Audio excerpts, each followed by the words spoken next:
সর্বময় ক্ষমতার মালিক ওই রব্বুল আলামিন। আপনার শত্রুরা আপনাকে নষ্ট করে দিতে চায়, আপনাকে ধ্বংস করে দিতে চায়, আপনার উপরে পাকড়াও হতে চায়।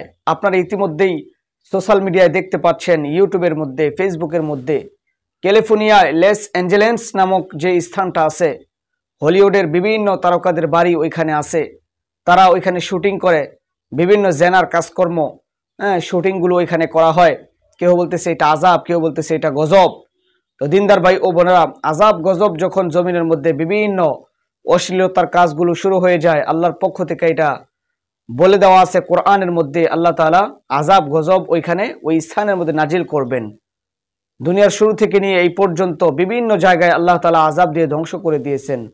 তার মানে এটা বুঝতেই পারা যায় এক প্রকার আজাবের মতোই। তো দিনী ভাই বোনেরা, আপনাদের অনেকেরই শত্রু আছে।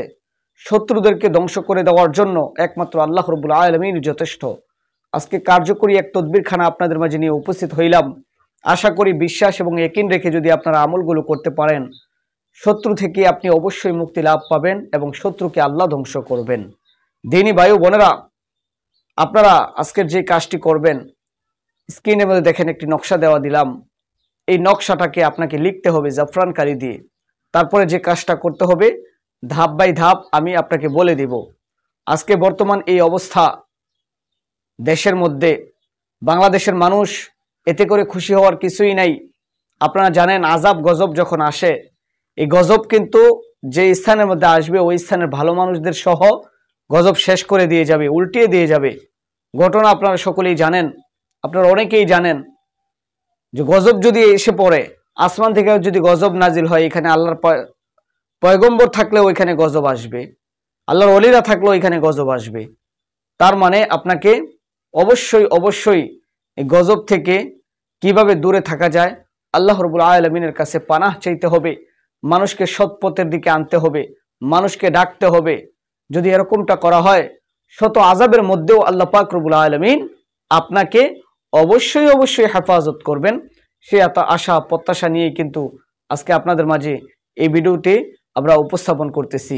অবশ্যই আমাদেরকে আল্লাহ তাআলার দরবারে তওবা করতে হবে। আজকে ফিলিস্তিনের মানুষদের উপরে কত নির্যাতন চলতেছে, আমরা আমাদের টাকা পয়সা, আমাদের ধন দৌলত কোনো কিছুই তাদের কাছে দিতে পারতেছি না। আমরা ইমানই তাকাজা নিয়ে একটু কথাও বলতে পারি না। এটা আমাদের ইমানের কতটুকু দুর্বলতা আমরা নিজেরাই বুঝতে পারি। যদি আমরা আজকে তাদের জন্য হাহাকার করতাম, আমরা তাদের জন্য আজকে মুসলমানবাসী এরকমভাবে উত্তপ্ত হইতো, তাহলে অবশ্যই তাদেরকে ওই ইহুদি খ্রিস্টান নাসারা কাফের বেঈমানরা মুসলমান ফিলিস্তিনবাসীদেরকে অত্যাচার করতে পারতো না।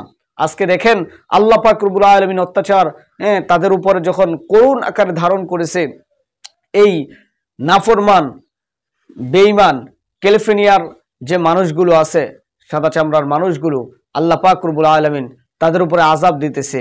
ফিলিস্তিনবাসীরা আশা করি এখন কিছু তারা স্বস্তি লাভ করতেছে এবং খুশি হইতেছে। এত ধ্বংসভাবে আগুন দিয়ে আসছে, দাবালনটা তাদের উপরে আসতেছে, এক প্রকার আযাব ছাড়া এটা কিছুই নয়। এক প্রকার আযাব ছাড়া এটা কিছুই নয়। এটা প্রকৃতির আযাব, তার মানে এটা আল্লাহর পক্ষ থেকে আযাব। আর আপনারা জানেন আল্লাহর পক্ষ থেকে আযাব, আগুন, পানি, বাতাস, এগুলো আল্লাহর পক্ষ থেকে আসে। বর্তমান সময়ে সুন্দর একটি রাষ্ট্র, আল্লাহ রসুলের রাষ্ট্র, মক্কা মদিনা সৌদি আরবেও বন্যা হইতেছে। যে দেশের মধ্যে পানি কখনো আসে না, পানি ওঠে না, এরকম ভাবে উপত্যকা অনেক উপরের অঞ্চল, ওই দেশের মধ্যে পর্যন্ত বন্যা হইতেছে। তো এটা আযাব ছাড়া আর কি ভাই? সৌদি আরবের মতন দেশের মধ্যে পানি আসতেছে, বন্যা হইতেছে, এটা তো এক প্রকার আযাব। যেখানে বৃষ্টি হয় না, মরুভূমির এলাকা, পানির ধরাছোঁয়ার অনেক বাহিরে, ওই দেশের মধ্যে পর্যন্ত বন্যা হইতেছে। সৌদি আরবের মানুষ সবাই তো ভালো না। যদিও আল্লাহ রসুলের দেশ, আল্লাহ রসুল ওই দেশের মধ্যে ছিলেন, কিন্তু ওইখানে আবু জাহেলেরও দেশ ওইটা। তো দিনদার ভাই ও বোনেরা, আসলে আমার কথার টপিক এগুলো না। আমার কথার টপিক হলো আপনাকে কিভাবে আল্লাহ পাক রব্বুল আলামিন হেফাজত করবেন, ওই পন্থা আপনাকে বের করতে হবে। নামাজ পড়তে হবে, তাওবা করতে হবে, নিজের গুনাহের জন্য কৃতজ্ঞতা প্রকাশ করতে হবে। আজকে ক্যালিফোর্নিয়ার মধ্যে আল্লাহ পাক রব্বুল আলামিন আযাব দিতেছে, যদি বাংলাদেশ কেন আমাদের এলাকার মধ্যে যদি এই সমস্ত জঘন্যতম অপরাধ শুরু হয়, মানবতা যদি না থাকে, একজন আরেকজনের প্রতি দয়া না থাকে, মানুষ হয়ে মানুষের উপরে অন্যায় অত্যাচার জুলুম এরকমভাবে চাপিয়ে দেওয়া হয়, মানুষের প্রতি দয়া মায়া না করা হয়, আল্লাহর আযাব আসতে সেকেন্ড পর্যন্ত আপনার জন্য এরকমভাবে অপেক্ষা করবে না। এই জন্য অবশ্যই আপনি হেফাজত থাকবেন। আর আজকে আমাদের যেই বিষয়টা হলো তদবির সংক্রান্ত আলোচনা হলো শত্রু থেকে আপনি কিভাবে হেফাজত থাকবেন। যেহেতু শত্রু দিয়া জমিন ভরপুর, নিজের মানুষকে ক্ষতি করার জন্য অগ্রসর হয়, মানুষকে মেরে ফেলার জন্য গুম করে রাখে, টাকা পয়সা আত্মসাৎ করে রাখে, অনেক বড় বড় ক্ষতিগুলো করে রাখে। স্ক্রিনের মধ্যে দেওয়া যে নকশাটা আপনাকে দিলাম, এই নকশাটা আপনি জাফরান কালি দিয়ে লিখবেন। জাফরান কালি দিয়ে লিখিয়ে তারপর এই নকশাটা দৈনিক আপনি নকশাটার দিকে নজর করবেন একবার দুইবার, অর্থাৎ সকালে একবার ফজরের নামাজের পরে নজর করবেন, মাগরিবের পরে আপনি এটার দিকে নজর করবেন।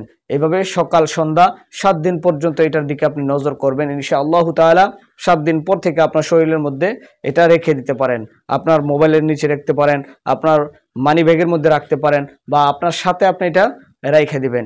ইনশাআল্লাহ তাআলা যদি কোনো শত্রু আপনার উপরে পায়তারা চালাইতে চায়, আপনার উপর চক্রান্ত করতে চায়, ওই শত্রুকে আল্লাহ ধ্বংস করে দিবেন। শত্রু আপনার ধারে কাছে আসতে পারবে না। এবং বদমেজাজি কোনো মানুষের নিয়ত করে যদি আপনি করে থাকেন, স্বামী স্ত্রী বা প্রেমিক প্রেমিকা ভালোবাসার মানুষ, এই সমস্ত মানুষ যদি রাগান্বিত থাকে আপনার উপরে, এই নকশার দিকে আপনি নজর করতে থাকেন, ইনশাআল্লাহ তাআলা ওই বদমেজাজি মানুষগুলো, ওই খারাপ গাম্ভীর্য মানুষগুলো আপনার প্রতি ধাবিত হবে, আপনার প্রতি নরম হবে ইনশাআল্লাহ। আল্লাহ পাক রব্বুল আলামিন আমাদেরকে হেফাজত করেন, কথাগুলো বুঝে শুনে আমল করার তৌফিক দান করেন। আমিন।